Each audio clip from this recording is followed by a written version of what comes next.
तो हम बहुत अच्छे तरीके से हॉस्पिटल एंड क्लिनिकल फार्मेसी पढ़ रहे थे। हॉस्पिटल एंड क्लिनिकल फार्मेसी में आज 8वां पार्ट कवर करेंगे।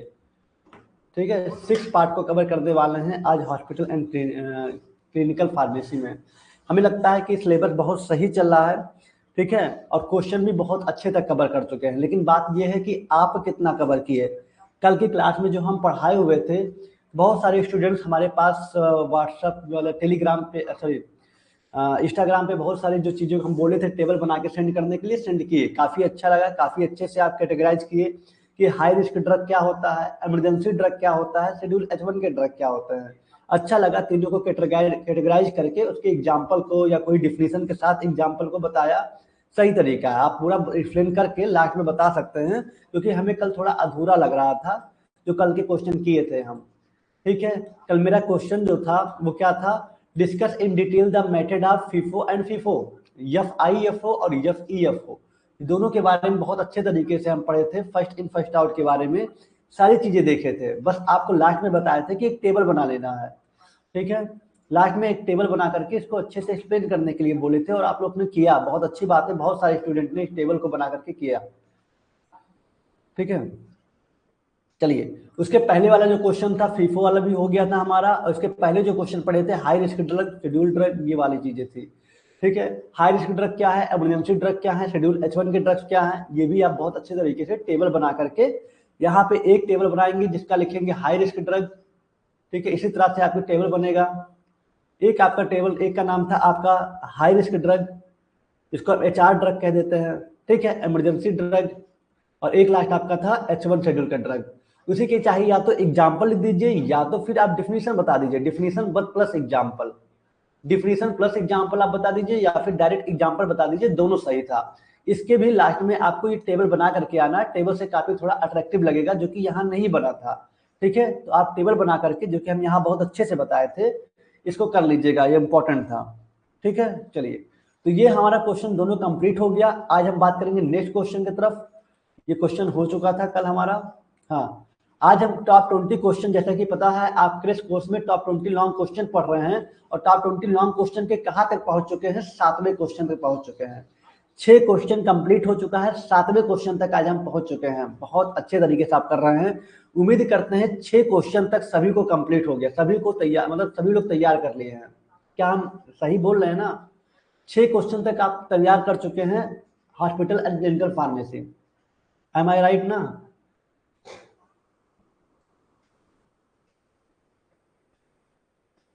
चलिए एक बार क्लियर कर दीजिए कि 6 क्वेश्चन तक सभी लोग क्लियर कर चुके हैं। लगभग क्या होता है, लगभग क्या, इसमें लगभग क्या होता है, क्लियर बताइए हाँ या ना, कि मतलब कंप्लीट हो चुका है। ये देखिए कॉन्फिडेंस होना चाहिए कि हाँ सर 6 क्वेश्चन में से आएगा, थोड़ा सा भी हमारा 60% कंप्लीट है। हाँ, रिवीजन कर देंगे, एक बार ससरी निगाह से देख लिए तो हमारा कंप्लीट हो जाएगा। ये हो सकता है ना, क्योंकि एकदम एग्जैक्ट तो याद होगा नहीं, कंप्यूटर तो दिमाग है नहीं। इतना हो सकता है कि हाँ हम, अब लगता है कि हाँ इससे पास हो सकते हैं। कॉन्फिडेंस तो आना चाहिए कि हाँ 6 क्वेश्चन तक कंप्लीट कर चुके हैं। चलिए बहुत अच्छी बात है। अगर अभी भी नहीं किए हैं तो सीरियस हो जाइए, 6 क्वेश्चन बहुत लंबे लंबे हैं, उसको अच्छे से देख लीजिएगा। अब जो आगे के क्वेश्चन है उसको हम बहुत अच्छे से कंटिन्यू करते हैं। 7 क्वेश्चन की बात करते हैं, 7वां क्वेश्चन क्या है उसको डिस्कस करेंगे। Describe in detail the equipment use for cold storage, cold storage के लिए इस्तेमाल होने वाले उपकरणों का विस्तार से वर्णन करें। अब देखिए यहाँ कोल्ड स्टोरेज के बारे में पूछ रहा है। चलिए कोल्ड स्टोरेज में जो इक्विपमेंट्स यूज होते हैं उसके बारे में अच्छे से डिस्कस करते हैं। वॉइस अगर नहीं आ रही है तो कट करके फिर से ओपन करिए। सर आज डेट 8 है और आज क्वेश्चन 6 ही हुए हैं, इस तरह तो अप्रैल में सिर्फ लॉन्ग 20 क्वेश्चन ही हो पाएंगे। नरेश जी उसको कैलकुलेशन आप मत करिए, 7वां क्वेश्चन आज कर रहे हैं। ठीक है, उसके बाद बहुत सारे क्वेश्चन मिलेंगे जो छोटे छोटे हैं, या फिर ऐसा लगेगा कि क्वेश्चन हमें 2 क्लास लेना हो या लंबा क्लास लेना हो तो उस समय भी होगा। क्वेश्चन हमें सारा मैनेज करना है, चाहे वो टॉप 20 हो, चाहे आपके टॉप 50 हो और आपके MCQ हो। ठीक है, एग्जाम डेट भी हमें लगता है थोड़ा आगे बढ़ेगा, क्योंकि अभी एग्जामिनेशन फॉर्म बढ़ा हुआ है। अगर देखा जाएगा जैसा सिचुएशन आएगा, बेटी अगर यूपी से आप हैं तो जैसा भी डेट शीट आएगा, हम पता वैसे कर ही रहे हैं, जैसा भी होगा हम उसी हिसाब से काम करेंगे। ठीक है, फिलहाल तो अभी ऐसा कुछ है नहीं, अभी यही बोला है यूपी BT UP कि एग्जाम मई में लेंगे, मई में कब लेंगे ये अभी नहीं आइडिया, किसी को नहीं आइडिया है। ठीक है, जो लोग कह रहे हैं कि 15 मई या जो भी, अभी कुछ नहीं कहा जा सकता। मई में एग्जाम हो सकता है, ये बात तो सच है। अब ये 15 मई के बाद होता है कि पहले होता है, यही चीज एक बार कंफर्म हो जाए तो थोड़ा सा प्लानिंग करने में आसानी हो जाता।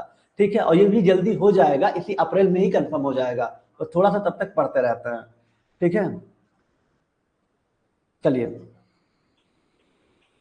तो क्वेश्चन नंबर 7 क्या कह रहे हैं कि आपको discuss in detail the equipment use for cold storage. Cold storage के लिए इस्तेमाल होने वाले उपकरणों का विस्तार वर्णन करें। इंपॉर्टेंट क्वेश्चन है, ये भी पूछा जाता है कि कोल्ड स्टोरेज में हम किस प्रकार के इक्विपमेंट्स को यूज करते हैं। चलिए अच्छे तरीके से देखते हैं, समझते हैं। तो यहाँ पे सबसे पहले आपको हेडिंग मेंशन करना है, मेथड ऑफ स्टोरेज। ठीक है, कोल्ड स्टोरेज से पूछ रहा है, लेकिन आप कई सारे स्टोरेज को पहले बताइए, क्योंकि यहाँ लॉन्ग में आया हुआ है। ठीक है, तब आप कोल्ड स्टोरेज पे आइएगा। तो मेथड ऑफ स्टोरेज, भंडारण के तरीके क्या है स्टोरेज का मेथड, आइए देखते हैं। ठीक है सर, टेंशन बना हुआ है, काहे का टेंशन बना हुआ है? टेंशन लेने से कुछ नहीं होने वाला है, मेहनत करिए, जरूर सफलता जरूर मिलेगी। मेथड ऑफ स्टोरेज, भंडारण के तरीके। तो all medicine should be stored according to guidelines of the medicine level. आपको पता है कि जितने भी मेडिसिन आप यूज करते हैं, मेडिसिन का एक गाइडलाइंस लेवल होता है, ये बताने के लिए कि इस मेडिसिन को किस जगह पे रखें कि इसकी स्टेबिलिटी लंबे समय तक चलती रहे। ठीक है, मेडिसिन को कहाँ पे स्टोर करके रखा जाए कि लंबे समय तक खराब ना हो, मतलब स्टेबिलिटी इसकी बनी रहे। स्टेबिलिटी मतलब इसकी मजबूती बनी रहे, इसका पोटेंसी बनी रहे, इसका पावर बना रहे, जिससे हमारा दवा एफिशिएंसी, जो इसकी प्रभावशीलता है, वो काफी ज्यादा अच्छी हो। ठीक है, इफेक्टिव हो। तो इसीलिए हर medicine, all medicine should be store according to guideline on medicine level. Medicine level की गाइडलाइन के अनुसार सारी मेडिसिन को स्टोर करना चाहिए। ह्यूमिडिटी मतलब आर्द्रता, नमी, लाइट, बहुत ज्यादा लाइट भी नहीं। टेम्परेचर, तापमान should be control and manage. ठीक है, नमी, मॉइस्चर या ह्यूमिडिटी, लाइट या तापमान, टेम्परेचर शुड बी कंट्रोल, इन्हें नियंत्रण रखना चाहिए और हमेशा मैनेज करते रहना चाहिए।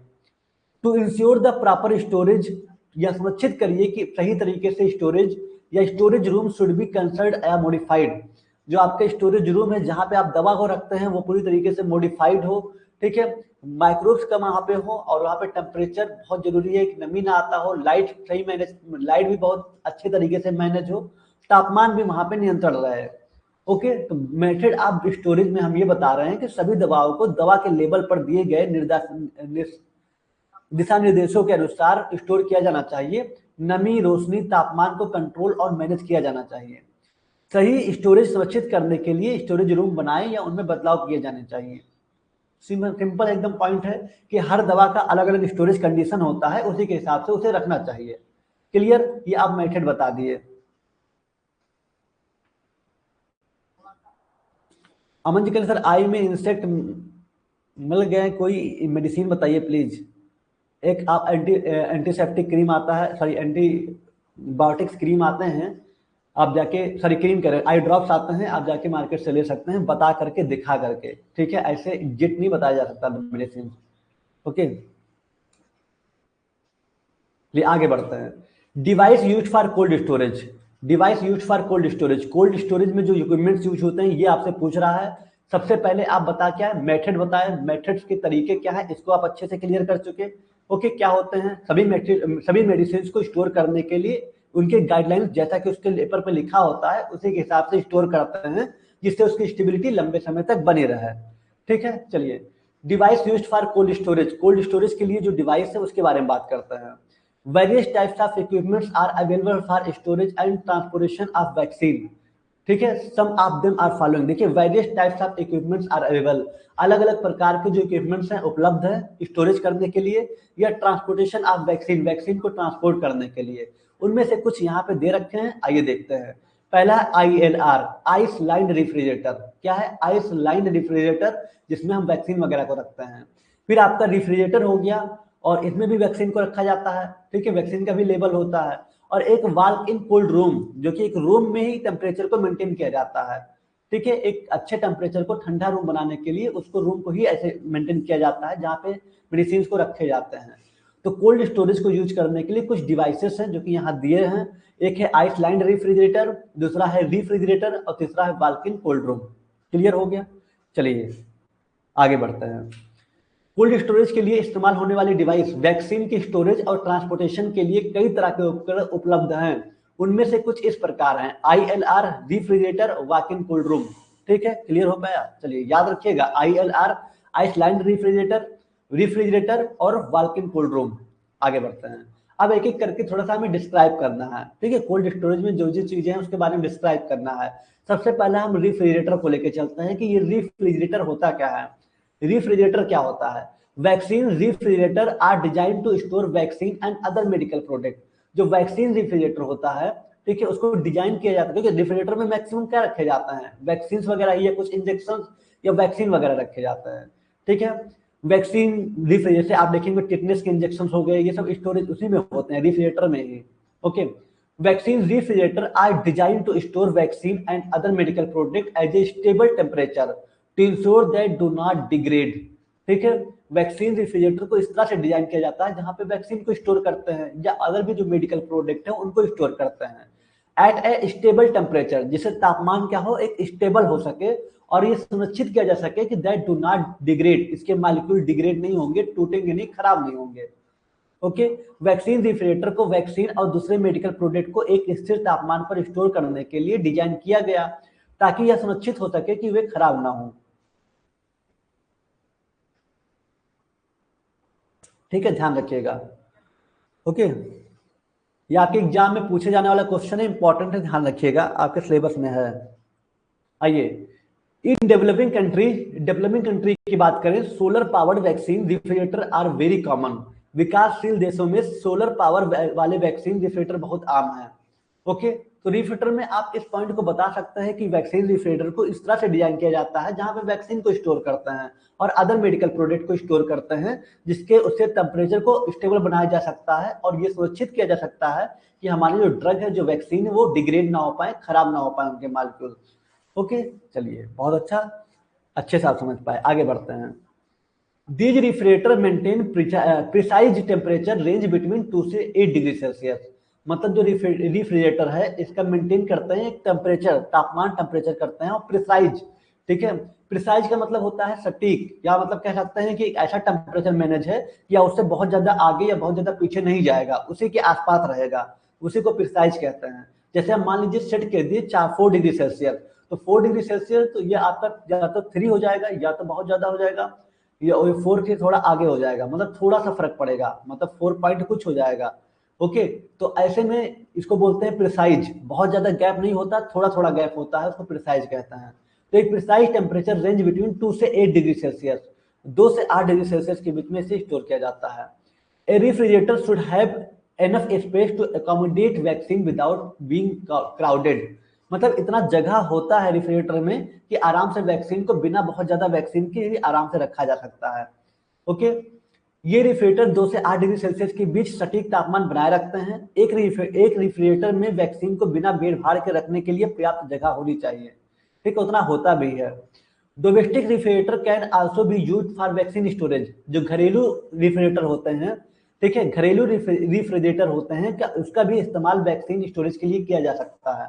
ठीक है, कुछ ऐसे वैक्सीन होते हैं जो घरेलू रेफ्रिजरेटर होते हैं, उनके भी रेफ्रिजरेटर में हम बहुत अच्छे तरीके से वैक्सीन को स्टोर करके रख सकते हैं। ओके,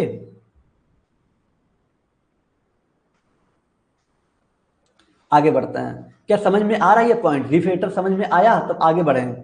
यहां तक का क्लियर हो गया हो तो आगे बढ़ा जाए। यहां तक क्लियर हो गया हो तो आगे बताइए। सर स्लो पढ़ाइए सर।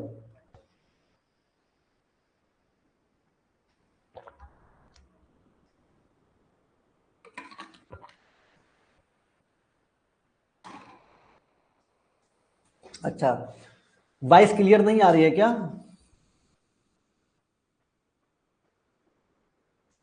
चलिए, एक बार फिर से जल्दी से बता देते हैं, यहां तक का जो अभी हम पढ़े हुए हैं जल्दी से एक बार सरसरी निगाह से देख लेते हैं। ठीक है, हम यहाँ क्वेश्चन क्या था आपका?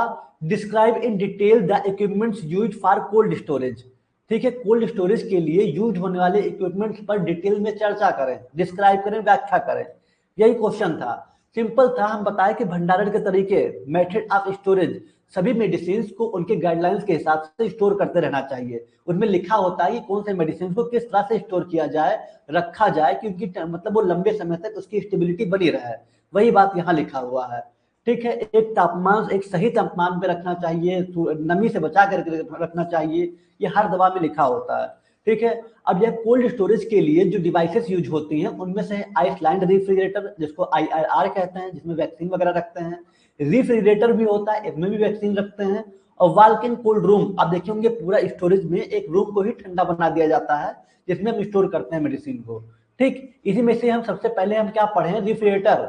रेफ्रिजरेटर को इस तरह से डिजाइन किया जाता है जहां पे वैक्सीन या अदर मेडिकल प्रोडक्ट को एक अच्छे टेम्परेचर पे, स्टेबल टेम्परेचर पे उसको रखा जा सके, जिससे उसके मॉलिक्यूल डिग्रेड ना हो जाए, खराब ना हो पाए। ठीक है, ये पॉइंट था। इसका टेम्परेचर जो है एक नॉर्मल प्रिसाइज टेम्परेचर 2 से 8 डिग्री सेल्सियस रखा जाता है।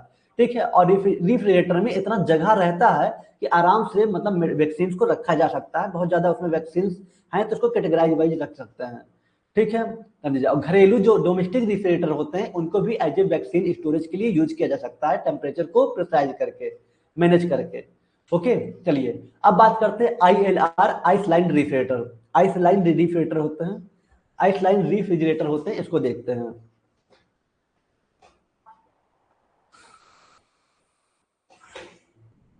चलिए, आइसलैंड रेफ्रिजरेटर क्या होते हैं, इनको बात करते हैं, इनको देखते हैं। तो under the immunization program, under the immunization program, जो टीकाकरण प्रोग्राम होते हैं, ice lined refrigerator ILR has been supplied. तो वहां पे ILR को ही सप्लाइड किया जाता है। कुछ इस तरह से होता है, अगर जूम करके देखें तो ऐसा कुछ होता है ILR। इसमें कैटेगरी बने होते हैं। ठीक है, और ये ऊपर की तरफ खुलता है। ओके, ध्यान रखिएगा। तो इट है टॉप ओपनिंग लीड, इसके ऊपर टॉप ओपनिंग लीड होते हैं। ठीक है, ध्यान रखिएगा। चलिए, तो आइसलैंड रेफ्रिजरेटर जो होता है under the immunization program, immunization program के तहत आइसलैंड रेफ्रिजरेटर सप्लाई किए गए हैं। इसमें ऊपर से खुलने वाला एक ढक्कन होता है, जैसा कि आप यहाँ पे देख सकते हैं इमेज में। क्लियर, और क्या है, ILR are maintain a temperature between 2 से 8 degree Celsius and are use to store vaccine at district at PSC level. ठीक है, ILR का इस्तेमाल 2 से 8 डिग्री सेल्सियस के बीच तापमान बनाए रखने के लिए किया जाता है, और इनका इस्तेमाल जिले और PHC लेवल पर वैक्सीन स्टोर करने के लिए किया जाता है। ठीक है, मतलब डिस्ट्रिक्ट हॉस्पिटल में, PHC हॉस्पिटल में वैक्सीन को स्टोर करने के लिए हम ILR का यूज करते हैं। क्यों करते हैं, क्योंकि यहाँ लाइट बहुत कम रहती है। इसका एक खासियत बहुत अच्छा है कि ILR with A top opening lead, ये टॉप ओपनिंग लीड होता है, prevent loss of cold air during door opening. यहाँ से जब ओपन करते हैं तो ज्यादा आपके जो गैस होते हैं निकल जाते हैं, आराम से, बहुत आराम से ठंड गर्म हो जाता है। लेकिन जो ऊपर से ओपन होता है ना, तो वहां पे सर्कुलेट करते रहते हैं, जल्दी नहीं खुलता। तो इसीलिए क्या कह रहे हैं कि जो ILR with top opening lid की वजह से prevent loss of cold, loss of cold को रोकता है air during door opening and keep vaccine safe with a little at 8 hour electricity और सप्लाई इन 24 आवर्स। मतलब अगर 8 घंटा भी लाइट रहेगा ना, तब भी ये 24 घंटे तक मेंटेन कर लेगा। अगर 8 घंटा भी लाइट रहा, बिजली रहा, तब भी ये 24 घंटे तक मेंटेन कर लेगा। ऊपर से खुलने वाले ढक्कन वाला ILR दरवाजा खोलने पर ठंडी हवा को बाहर निकलने से रोकता है, और 24 घंटे में सिर्फ 8 घंटे बिजली सप्लाई होने पर भी वैक्सीन को सुरक्षित रख सकता है। ओके, समझ में आया।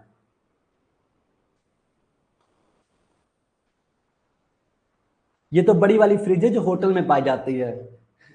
हाँ, ऐसा ही कुछ होता है, जैसे कि आप देख सकते हैं, इसमें ही वैक्सीन को स्टोर किया जा सकता है। इसकी खासियत, बहुत अच्छी बात यही है कि कम लाइट में लंबे समय तक टेम्परेचर को मेंटेन करता है। क्यों करता है, क्योंकि हम इसके डोर को डायरेक्ट ओपन नहीं करते, ऊपर से लीड उसके ऊपर की तरफ होती है जिससे ओपन करते हैं। ठीक है, ध्यान रखिएगा। आगे बढ़ते हैं। The vaccine are arrange according to their freeze sensitivity, vaccine को उनकी फ्रिज सेंसिटिविटी के हिसाब में रखा जाता है। ठीक है, वैक्सीन को अरेंज किया जाता है अकॉर्डिंग टू फ्रिज सेंसिटिविटी, मतलब फ्रिज की तीव्रता क्या है। ठीक है, कितना ठंडा है, कितना गर्म है, किस टेम्परेचर में सेट है, उस हिसाब से वैक्सीन को रखा जाता है 2 से 8 डिग्री सेल्सियस के बीच में। ठीक है, the least freeze sensitive vaccine are placed at the bottom of the basket and the most freeze sensitive vaccine are the placed on top. अब देखिए, दो तरह से रखा जाता है। सबसे कम फ्रिज सेंसिटिव वैक्सीन को बास्केट के नीचे रखा जाता है। ठीक है, ऐसे वैक्सीन जिसको हमें चाहिए कि हाँ, इसको थोड़ा सा टेम्परेचर ज्यादा भी रहे तब भी काम चल जाएगा, ठीक है, तो सबसे कम फ्रीज सेंसिटिव वैक्सीन को बास्केट के नीचे रखा जाता है और सबसे ज्यादा फ्रीज सेंसिटिव वैक्सीन को ऊपर रखा जाता है। ओके सर, आईटीआर का फुल फॉर्म, आईएलआर का फुल फॉर्म पूछ रहे हैं कि आईएलआर का फुल फॉर्म क्या है। तो यहाँ बहुत अच्छे तरीके से देखिए लिखा हुआ है आइसलैंड रेफ्रिजरेटर। आइसलैंड रेफ्रिजरेटर होता है आईएलआर। ठीक है, चलिए बहुत अच्छी बात है। तो यहाँ पे आईएलआर के बारे में बताया गया, बहुत अच्छी तरीके से सारी चीजें क्लियर हो गई। यहाँ तक का आपको देखिए पढ़ तो लिए हैं, कुछ चीजें बना करके लिखना है। फिर कह रहे हैं है तो ऐसी चीजें कि हमें पता चल गया कि कोल्ड स्टोरेज के रखने के लिए क्या क्या इक्विपमेंट्स हैं। 3 इक्विपमेंट बताया गया यहाँ पे। ठीक है, आइसलैंड रेफ्रिजरेटर और वाल्किन कोल्ड रूम। रेफ्रिजरेटर के बारे में आप जान पाए कि रेफ्रिजरेटर में हम वैक्सीन को स्टोर करके रख सकते हैं एक स्टेबल टेम्परेचर पे 2 से 8 डिग्री सेल्सियस पे। ठीक है, इसको जो हमारे घर में यूज होते हैं डोमेस्टिक रेफ्रिजरेटर होते हैं, उसका भी एक प्रिसाइज टेम्परेचर मेंटेन करके वहां भी रखा जा सकता है, जिससे जो वैक्सीन होते हैं या अदर मेडिकल प्रोडक्ट होते हैं उनकी स्टेबिलिटी बनी रहे, उनके मालिक्यूल डिग्रेड ना हो पाए। ठीक है, ऐसे ही आइसलैंड रेफ्रिजरेटर होता है। इसकी एक खासियत ये बहुत अच्छी बात है कि इसका लिड ऊपर की तरफ होता है, जिससे टेम्परेचर लंबे समय तक बना रहता है। ठीक है, तापमान लंबे समय तक स्टेबल रहता है, भले इलेक्ट्रिसिटी कम हो वहां पे। ठीक है, इसमें वैक्सीन को रखते हैं उसी हिसाब से। तो इतना क्लियर हो गया हो, इसको आप बना करके लिख ले जाएंगे, कुछ पॉइंट यहाँ से पढ़िए, कुछ लिख लीजिएगा। ठीक है, चलिए आगे बढ़ते हैं।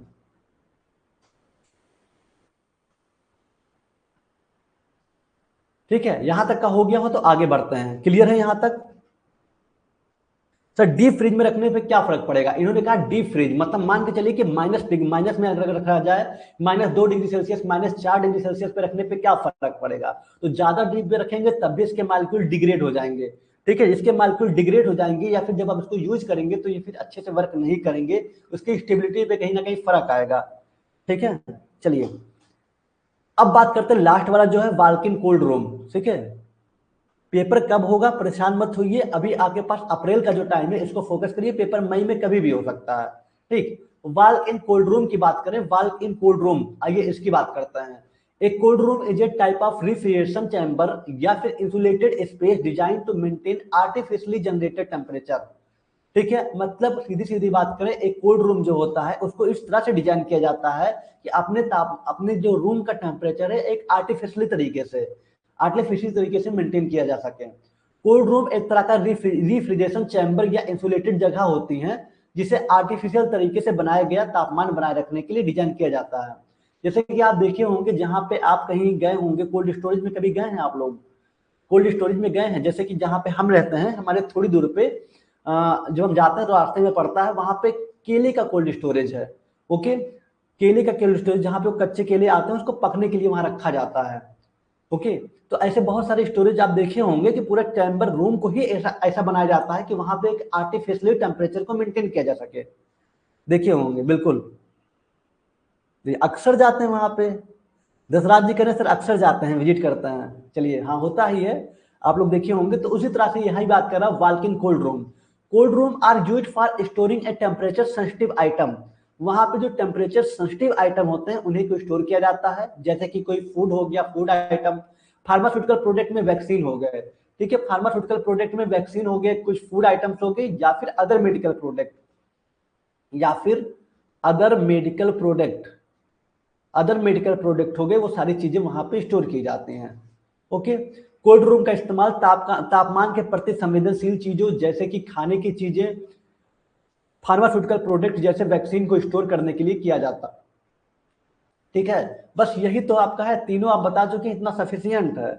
ठीक है, आप रिफ्रिजरेटर के बारे में बता चुके, आप यहाँ पे बहुत अच्छे तरीके से आइसलैंड रिफ्रिजरेटर के बारे में बता चुके, और लास्ट वाला जो है आप वाल्क इन कोल्ड रूम के बारे में बता दिए। अब यहाँ पे जो बताया गया है इसको आप आराम करके मिक्स करके बना बना करके लिख ले जाइएगा, हेडिंग मत भूलिएगा, जो भी हेडिंग पढ़ाया गया है। यहां तक का क्लियर हो गया हो तो नेक्स्ट क्वेश्चन पे आए हम।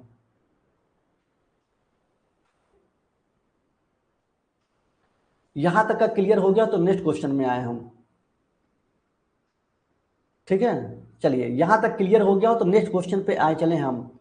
चलिए बहुत अच्छी बात है, आगे बढ़ते हैं, क्वेश्चन नंबर 8 पे पहुंचते हैं। बहुत इंपॉर्टेंट क्वेश्चन है, स्टोरेज वाला क्वेश्चन देख लीजिएगा, खासकर वही स्टोरेज रेफ्रिजरेटर के बारे में, आइसलैंड रेफ्रिजरेटर के बारे में और वाल्किन कोल्ड स्टोरेज के बारे में, तीनों के बारे में अच्छे से पढ़ करके एक बार सरसरी निगाह से देख करके और अपने मन से बना करके लिखिएगा।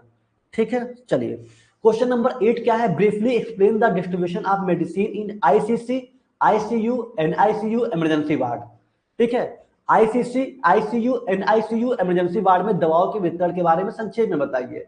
अब जो थोड़ा सा भी ना, अगर थोड़ा सा भी अगर मेडिकल से जुड़ा है या जो लोग जॉब कर रहे हैं, हमें लगता है ये क्वेश्चन उनके लिए तो एकदम हलवा होगा, बहुत आराम से लिखने जाएंगे।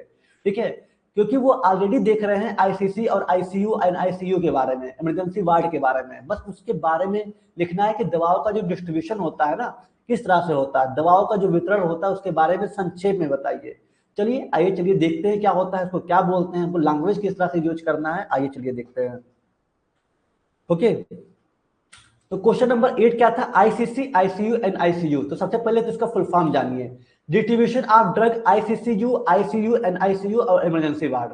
आईसीसीयू होता है इंटेंसिव कोरोनरी केयर यूनिट। ठीक है, intensive coronary care unit. ICU होता है इंटेंसिव केयर यूनिट, और एनआईसीयू होता है न्यूनेटल इंटेंसिव केयर यूनिट, मतलब छोटे बच्चों के लिए जो आईसीयू होता है उनकी बात कर रहे हैं, एनआईसीयू होता है। सीसीयू होता है कोरोनरी केयर यूनिट, सीसीयू भी था क्या यहाँ पे, नहीं, चलिए फुल फॉर्म देख लीजिए, कोई बात नहीं। ओटी होता है ऑपरेशन थिएटर। यहाँ पे इतने सारे फुल फॉर्म दिए हैं, सबको पता होना चाहिए। आईसीसीयू होता है इंटेंसिव कोरोनरी केयर यूनिट, ठीक है, हार्ट से रिलेटेड। आईसीयू होता है इंटेंसिव केयर यूनिट, जो आईसीयू आपको पता ही है। एनआईसीयू छोटे बच्चों के लिए होता है, नियोनिटाल इंटेंसिव केयर यूनिट। सीसीयू होता है कोरोनरी केयर यूनिट, और ओटी होता है ऑपरेशन थिएटर। ओके, ध्यान रखिएगा, ये इंपॉर्टेंट है। Intensive coronary care unit, intensive care unit, neonatal intensive care unit, coronary care unit और ऑपरेशन थिएटर। उत्तराखंड में डेट शीट कितने दिन पहले आ सकता है, तो आप मान के चलिए जब भी डेट शीट आएगा तो आपके पास इतना टाइम रहेगा कि आप रिवीजन कर लें। ठीक है, ये डेट शीट आपके एग्जाम में 7 दिन या फिर 6 दिन पहले ही आता है, या फिर 10 दिन पहले आ जाता है, क्योंकि एडमिट कार्ड रिलीज होने में भी टाइम लगता है। तो बेफिक्र रहिए, आ जाएगा जैसा भी होगा डेट शीट, कॉलेज में बस पता करते रहिए। आइए आगे बढ़ते हैं, यहाँ तक क्लियर हो गया हो तो आगे बढ़ते हैं। अब देखिए, the two main distribution system use, आपसे पूछा है दवाओं का वितरण कैसा हो, तो two main distribution system use for special ward as are follow.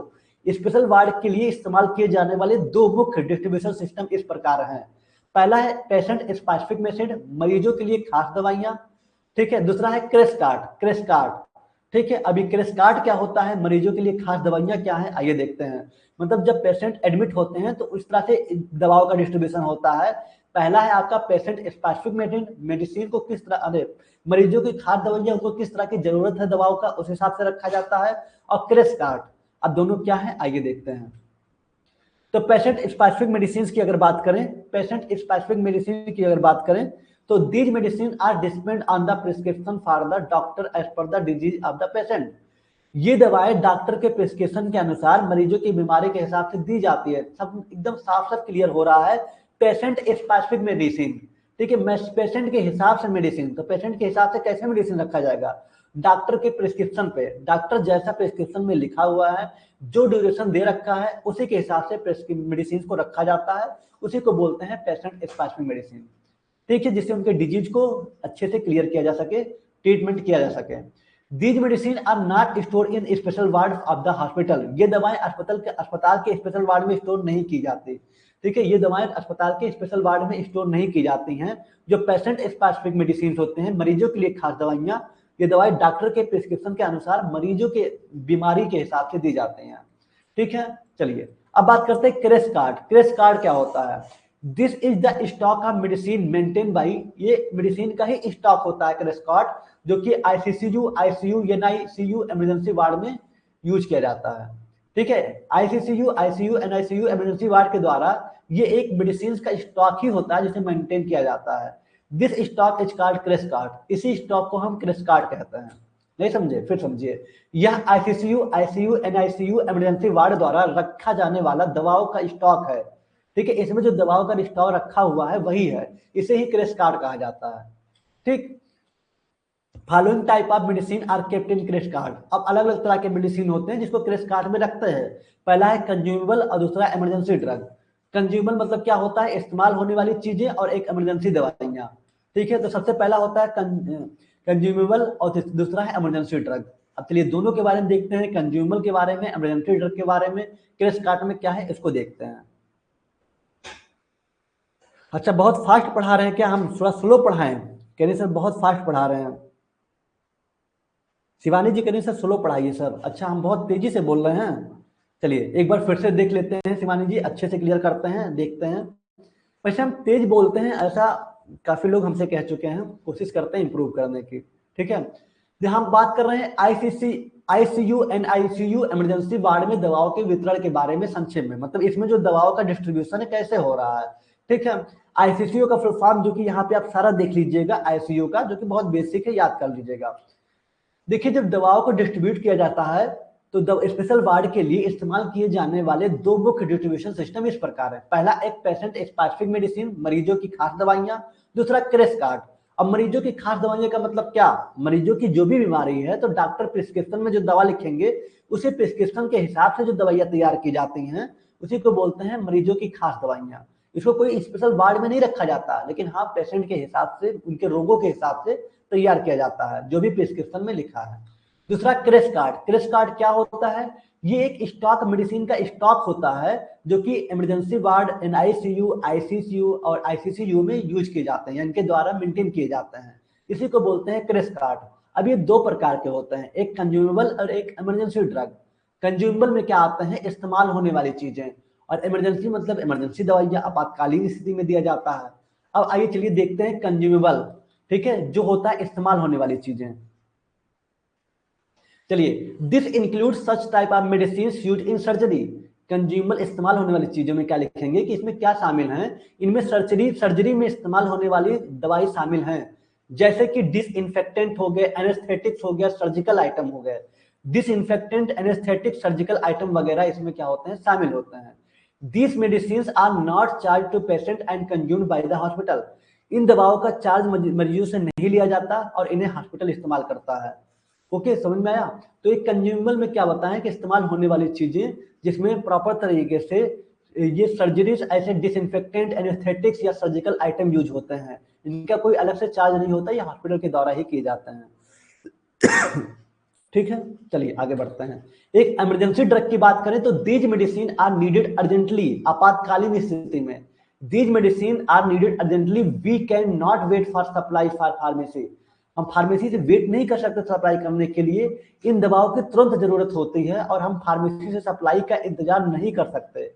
तो these are store in crash cart, तो इन्हें क्रेश कार्ड में स्टोर करते रहना चाहिए, इसलिए इन्हें क्रेश कार्ड में स्टोर किया जाता है। And later replaced by pharmacy, और बाद में फार्मेसी में बदल दिया जाता है। मतलब कि आप एक क्रेश कोर्स जो, अरे सॉरी क्या क्रेश कोर्स नहीं कह रहे हैं, क्रेश कार्ड। ठीक है, क्रेश कोर्स आ रहा है। क्रेश कार्ड एक ऐसा कह सकते हैं कि एक ऐसा यहाँ पे बॉक्स होता है या इस तरह से इसे मैनेज किया जाता है कि जो भी हमें लग रहा है इमरजेंसी ड्रग है जो कि हमें तुरंत जरूरत पड़ती है, उसे हम यहाँ पे स्टोर करके रख लेते हैं। ठीक है, आईसीयू में, इमरजेंसी वार्ड में, हर जगह पे।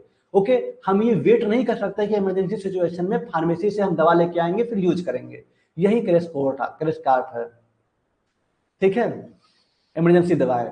चलिए, कॉमन ड्रग जो यूज होते हैं, ठीक है, जो हम क्रेश कार्ड में रखते हैं, कॉमन ड्रग जो यूज होते हैं आईसीसीयू में, आईसीयू में, एनआईसीयू में, इमरजेंसी वार्ड में, वो क्या क्या है। ठीक है, यहाँ इस पॉइंट को ऐसे लिखा है लेकिन ये थोड़ा पुराना पॉइंट लगता है, अट्रैक्टिव हमें हमेशा टेबल वाला लगता है। अगर हो सकेगा टेबल बनेगा तो ठीक है, नहीं बनेगा तो आप ऐसे ही लिख दीजिएगा जैसे लिखा है। तीन कैटेगरी बनाइएगा जैसे लिखा है। पहला कैटेगरी हो गया लाइफ सेविंग, ठीक है, लाइफ सेविंग ड्रग हो गया। दूसरा कैटेगरी हो गया इमरजेंसी ड्रग। तीसरा हो गया कॉमन ड्रग। ठीक है, आप अपने हिसाब से बना लीजिएगा, जैसे लिखा हुआ है वैसे ही लिखना है, बट टेबल के फॉर्म में लिखेंगे तो थोड़ा अट्रैक्टिव लगेगा। ठीक है, लाइफ सेविंग ड्रग क्या है, एड्रेनलिन हो गया, एट्रोपिन हो गया, कैल्शियम ग्लूकोनेट हो गया, ये सब लाइफ सेविंग ड्रग है। इमरजेंसी ड्रग क्या है, जैसे ऑर्गेनोफॉस्फेरस पॉइजनिंग और एट्रोपिन। ठीक है, पाम हो गया, पाम जिसके लास्ट में पाम आता है, डाइजीपाम, क्लोनोजिपाम, ये पाम हो गया, डाइजीपाम हो गया, ये इमरजेंसी ड्रग होते हैं। Common drug use in cardiac arrest, heart के लिए बात करें अगर किया जाए, हार्ट के लिए तो एपिनेफ्रिन हो गया, वेसोप्रेसर्स हो गया, एवियोड्रोन हो गया, लीडोकेन हो गया, ये सब कार्डियक अरेस्ट के ड्रग होते हैं। तो तीनों को कैटेगरी बना के अच्छे तरीके से लिख सकते हैं आप। सर प्लीज पीडीएफ तुरंत अपलोड कर दीजिए करिए। आलोक जी हम तुरंत अपलोड कर देते हैं, क्लास के बाद पीडीएफ अपलोड हो जाता है। ठीक है, कभी कभी लेट हो गया, जैसे मेरी क्लास पढ़ गई फर्स्ट ईयर में तभी नहीं होता, वरना अपलोड कर देते हैं। ठीक, चलिए, तो आईसीयू इमरजेंसी वार्ड में इस्तेमाल होने वाली कुछ आम दवाएं, ओके, जान बचाने वाली दवाएं एड्रेनलिन, एट्रोपिन, कैल्शियम ग्लूकोनेट। कभी भी हम ये सजेस्ट नहीं करेंगे जैसे ये हिंदी में लिखा है ना, ऐसा आप एग्जाम में हिंदी में मत लिखिएगा, दवा हमेशा इंग्लिश में लिखिएगा, ठीक है। इमरजेंसी दवाएं, आर्गेनोफॉस्फेट पॉइजनिंग के लिए इस्तेमाल होने वाली दवाएं एट्रोपिन, पाम, डाइजेपाम। क्योंकि ट्रांसलेटर है ये, यहाँ से गूगल से ट्रांसलेट किया गया है इसलिए हिंदी में आया है, वरना हम भी इसको हिंदी में नहीं कहते। ओके, कार्डियक अरेस्ट में इस्तेमाल होने वाली आम दवाइयां एपिनेफ्रिन, वेसोप्रेसर्स, एम्यूडरोन और लिडोकेन। और भी बहुत ज्यादा जो पता है उसको कैटेगरीज बना करके अच्छे से लिख दीजिएगा। ओके, चलिए, तो ये आपका हो गया। अब देखिए commonly use drug in ICU. ICU में जो कॉमनली यूज होते हैं इसके बारे में अब अलग से थोड़ा बता दीजिए। जैसे ओपियोइड, ओपियोइड में आप मॉर्फिन, नैलोक्सोन, फेंटानिल, ठीक है, मॉर्फिन, नैलोक्सोन, फेंटानिल के बारे में बता दीजिए। बेंजोडाइजेपाइन, जिसको बेंजोडाइजेपिन भी कहते हैं, तो यहाँ पे डाइजेपाम, मिराजोलाम, लोराजेपाम, ठीक है, ये सब बेंजोडाइजेपिन्स में आएंगे। क्लोनाजेपाम। सिडेटिव्स में आएगा प्रोपोफॉल, सिडेटिव्स में आएंगे प्रोपोफॉल। प्रोपोफॉल क्या करता है, मन को शांत करता है, शून्य करने के लिए यूज किए जाते हैं, तो सिडेटिव्स में आ जाएंगे। ओके, चलिए, तो ओपोइड्स में मार्फिन, नोलोक्सोन, फेंटानिल होगा। बेंजोडाइजेपिन में आप डाइजेपाम, मिडाजोलाम, लोराजेपाम, क्लोनाजेपाम ये सब आएंगे। सिडेटिव में प्रोपोफॉल लिख दीजिएगा। ओके, चलिए, अब देखिए commonly used drug in ICCU. ICCU की बात करें अगर, तो लिग्नोकेन, डिजॉक्सिन, एस्प्रिन, स्ट्रेप्टोकाइनेज आएंगे, ठीक है, लिग्नोकेन, डिजॉक्सिन, एस्प्रिन और स्ट्रेप्टोकाइनेज वगैरह। ये सब आप थोड़ा कैटेगरी को याद कर लीजिएगा, कौन सी दवा किसमें आ रही है, ज्यादा अच्छा रहेगा। Commonly drug use in MI, कुछ कॉमनली ड्रग है जो कि यूज किया जाता है एमआई में, खासकर मायोकार्डियल इन्फेक्शन में, ठीक है, जिसको हार्ट अटैक वगैरह कह सकते हैं, ये हार्ट से रिलेटेड। पेन रिलीफ की बात करें तो मॉर्फिन, ठीक है, वेसोडाइलेटर जिसको डायलेट कर दे हमारे वेसल्स को, जिससे ब्लड का फ्लो अच्छा हो जाए, नाइट्रोग्लिसरीन आता है। एंटीकोगुलेंट में हिपेरिन आता है, ठीक है।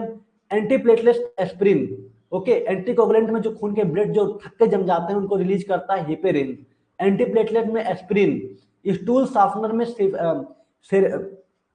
फ्रेमाफिन, ठीक है, स्टूल सॉफ्टनर में फ्रेमाफिन। वेसोप्रेसर में डोपामिन।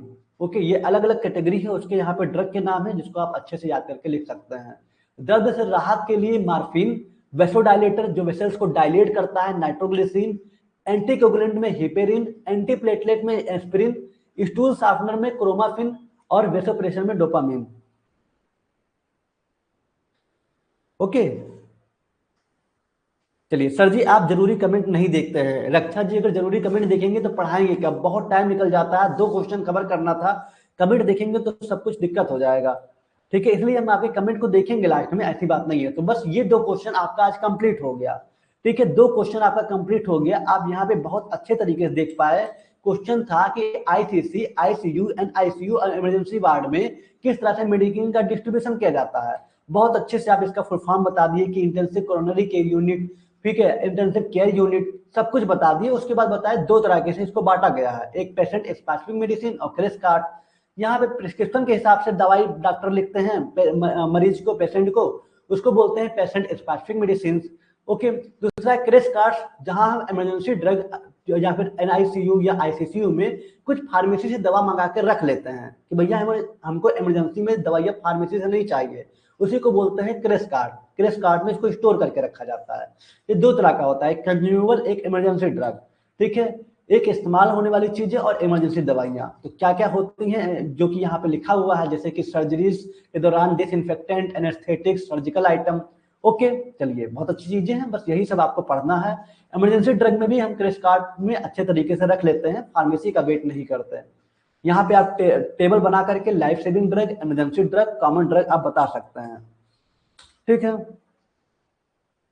चलिए, किसी ने कहा कि सर 1 से लेकर के 8 तक का सरसरी निगाह से देख लीजिए, बता दीजिए। अरे इतना तेज भी हमारी सरसरी निगाह नहीं है कि 1 से 8 तक तुरंत इतना जल्दी हो जाएगा, टाइम लगेगा, ठीक है। हाँ, किसी दिन हम एक दिन यही करेंगे कि सरसरी निगाह से जल्दी जल्दी हर क्वेश्चन को रिपीट कर देंगे, ठीक है, लेकिन आप करें तुरंत कर दीजिए तो ऐसा नहीं हो सकता। सरसरी निगाह इतना भी तेज निगाह नहीं है, ठीक है, ऑलरेडी चश्मा लगाते हैं। चलिए, ओपियोइड, बेंजोडाइजेपिन, सेडेटिव्स, ये कुछ आईसीयू के ड्रग हैं जिसको आप लोग याद कर लीजिएगा। उसके बाद कुछ MI, commonly drug used in MI, myocardial infections में कुछ कॉमनली ड्रग यूज होते हैं, उसके बारे में यहाँ पे कुछ कैटेगरी का है और उस कैटेगरी में ड्रग कौन से हैं उसको आप अच्छे से कोलॉजी में पढ़ चुके हैं, फार्माकोलॉजी में सब आप पढ़े हुए हैं, केमिस्ट्री में भी पढ़े थे, बस एंटीकोगुलेंट्स वगैरह नहीं था जो कि यहाँ शायद कोलॉजी में है, तो इसको आप पढ़ करके अच्छे से प्रैक्टिस कर लीजिएगा। ठीक है, चलिए बहुत अच्छा। तो ये फाइनली आपका कंप्लीट होता हुआ 2 क्वेश्चन। ओके, तो बहुत अच्छे तरीके से चल रहा है। आज जितने भी क्वेश्चन कराए हैं अभी तक का, ये सारा आपको याद होना चाहिए एचसीपी में, अगर आप अच्छे नंबर से चाहते हैं पास हो सके, बैक ना लगे तो। ठीक है, वरना लास्ट में प्रेशर आएगा कोलॉजी का, थेरापेटिक्स का, बायोकेमिस्ट्री का प्रेशर शायद ना आए, लेकिन और भी तो सब्जेक्ट है, लैंड एथिक्स का भी प्रेशर आएगा आपको। और ये जो बचा है अभी बेचारा कोने में पड़ा हुआ है, क्या है उसका, इन्वायरमेंटल का भी अभी प्रेशर आने वाला है, लेकिन वो इजी है, हो जाएगा। लेकिन इसलिए कह रहे हैं कि एचसीपीएम और एचसीपी दोनों को एकदम निपटा दीजिए। ठीक।